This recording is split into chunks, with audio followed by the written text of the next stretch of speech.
정부가 발표한 데이터에 의하면 우리는 거의 매일 WHO 기준을 넘는 초미세먼지에 노출되고 있습니다. 문제는 그 데이터조차 정확하다고 볼 수가 없다는 것입니다. 측정소가 없는 곳이 많을 뿐 아니라 그나마 있는 곳도 성능 시험을 통과하지 못한 측정 장비를 사용해 왔기 때문입니다. 김강민 기자가 보도합니다. 전라남도 장성군에 있는 시멘트 공장입니다. 1973년 소성로 가동 초기부터 분진 등으로 주민들의 민원 대상이었습니다. 시멘트 공장 주변으로 마을이 있습니다. 공장에서 철길 하나 건넌 곳에는 초등학교도 있습니다.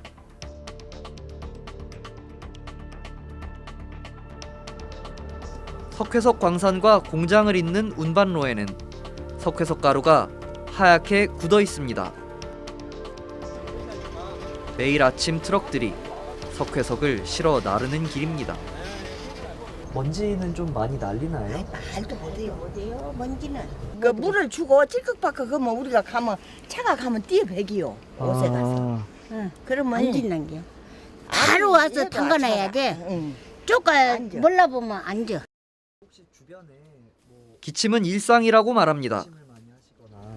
지치면 하죠. 근데 요 감기가 와갖고 지금 이렇게 지침에 목근육이 안 나간 게로 이렇게 짜고 있어요. 오래 산 주민들은 더 심한 증상을 호소하기도 합니다. 공기가 나쁜 게 장산 못을 갖다 오지. 뭐 많이 피해를 보셨나요?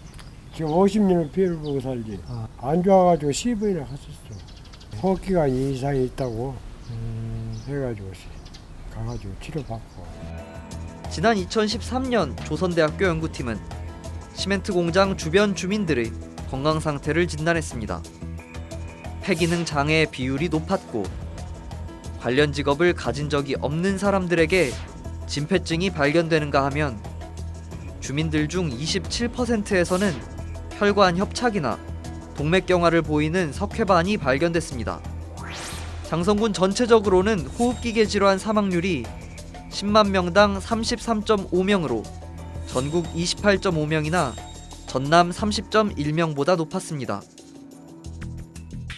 연구팀은 시멘트 공장에서 나오는 미세먼지, 특히 PM2.5에 장기간 노출된 것이 원인일 가능성을 제기했습니다. 시멘트 공장 근처의 PM2.5 수치는 25.5 마이크로그램. 환경부가 정한 연평균 오염 기준과 비슷하지만 WHO 기준인 10 마이크로그램, 미국과 일본 기준인 15 마이크로그램보다는 높습니다. 선진국에 비해서도 선진국 뉴욕이나 또 파리나 동경에 비해서도 지금에 있는 초미세먼지 기준치는 상당히 높아서 이 정도의 높은 수치 같은 경우에서는 어린이나 또 노약자나 생물학적인 약자들에게서 건강 피해를 유발할 수 있을 정도로 굉장히 높은 정도의 기준치를 갖고 있는 거기 때문에. 미세먼지라고 좀 들어보셨나요? 뭐요? 미세먼지? 네. 모르겠어. 젊은 층에서는 미세먼지에 대한 불안이 커져가고 있습니다. 미세먼지가 작년에 이제 급하게 어린이 같은 데는 시스템 통해서 같이 공유하면서 관리하자 그렇게 돼서 저희가 좀 더 관심을 갖게 된 거라. 현재로서는 환경부나 전라남도가 제공하는 정보에 기댈 수밖에 없습니다. 앱 깔아서 매일 받고 있어요. 전남 쪽 이렇게 해가지고 보죠. 그러나 포털 사이트에서 장성 미세먼지로 검색하면 광주 건국동 측정소가 나옵니다. 장성에서 14km 거리에 있습니다. 또 다른 포털 사이트에서는 목포시 부흥동 측정소가 나옵니다. 이곳은 장성에서 가장 가까운 전라남도 측정소 중 하나인 목포시 부흥동 대기 측정소입니다. 장성에서 자동차로 약 1시간, 직선 거리로 60km 떨어져 있습니다. 광주 전남 지역의 PM2.5 측정소 분포입니다. 광주에는 7개가 집중돼 있고 전남은 동서에 몰려 있어 장성을 포함한 중부 지역에는 측정소가 단 한 곳도 없습니다. 중부권에 있는 그런 지역에 대해서는 저희들이 어떤 시 공간적 분포가 좀 맞아야 되지 않겠습니까? 전체 지도로 봤을 때. 그래서 그것도 마찬가지로 환경부에다가 내년도에 4개 정도 시에 설치할 수 있도록 지금 현재 예산 요구를 해놓은 상황입니다. 측정소가 없는 지역은 결국 초미세먼지 예보나 주의보를 다른 지역 기준으로 받게 되는 것입니다. PM2.5가 설치가 안 됐는데도 불구하고 발령을 하니까 약간 실효성적인 문제에 있어서는 분명히 약간 문제는 있을 수 있다는 생각은 듭니다. 우리나라 전체 PM2.5 측정소는 2016년 5월 현재 162곳입니다. 이 중 57곳이 서울, 경기, 인천 등 수도권에 몰려 있습니다. 나머지도 부산, 대전, 광주 등 대도시에 48곳의 측정소가 집중돼 있습니다. 이렇다 보니 충청남도는 PM2.5 측정소가 3곳으로 가장 적었고 그 다음으로 경상북도는 5곳, 강원도는 6곳밖에 없습니다. 직접적으로 이제 2.5 측정은 아직 안 되고 있으니까 상당히 부족한 상태고 수도권에 워낙 대기질이 안 좋다 보니까 수도권에 많이 집중돼 있지만은 충북만 해도 이쪽 음성이라든지 이런 새로 산업체가 많이 들어서는 지역 대기 측정소가 없거든요. 그런 측면도 고려를 해야 되지 않을까. 약 120만 명이 살고 있는 경기도 수원시입니다. 수원에는 현재 5개의 PM2.5 측정소가 있습니다.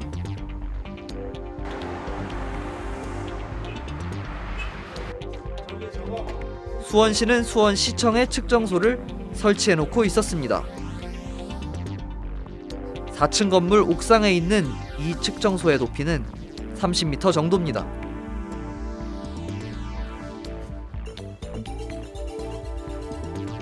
가까운 또 다른 측정소입니다.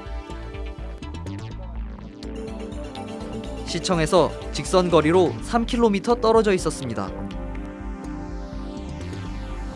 주민센터 건물 3층 옥상 위에 있는데 이곳 측정소 높이도 10m가 훨씬 넘습니다. 환경부 지침에 따르면 측정소는 사람이 생활하고 호흡하는 높이인 지상 1.5m에서 10m 사이에 설치돼야 합니다.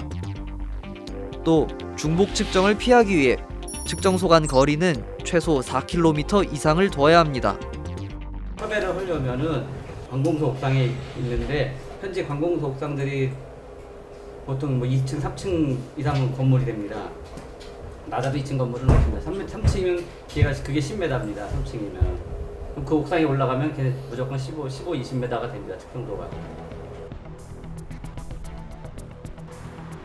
전국 지자체 중 PM2.5를 가장 잘 측정하고 있다는 서울시도 사정은 비슷합니다.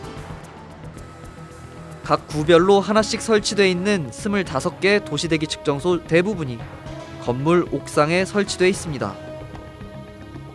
우리 키 1m 50 정도 되는 데서 우리가 호흡하고 우리가 부딪히는 쪽이 중요하다. 저는 그렇게 생각을 해요. 불가피한 경우 10m를 넘는 곳에 설치될 수 있습니다. 문제는 대부분의 측정소가 10m를 넘기는 곳에 설치돼 기준이 사실상 무의미해진 것입니다. 서울시는 오히려 기준이 잘못됐다고 말합니다. 일반 대기 측정소, 도심 대기 측정소는 적어도 어느 정도 이상의 높이가 돼서 그 지역을 대표할 수 있고 기류의 영향을 덜 받고 또 그다음에 주변 건물의 영향을 덜 받는 그런 지역을 선정하기 때문에 대체적으로 이런 건물 옥상에 위치하는 게 맞다고 판단이 됩니다. 측정 장비 자체의 신뢰도에도 의문이 제기되고 있습니다. 수도권에 설치된 PM2.5 자동 측정기 65대 중 49대가 등가성 평가 시험에 불합격했습니다.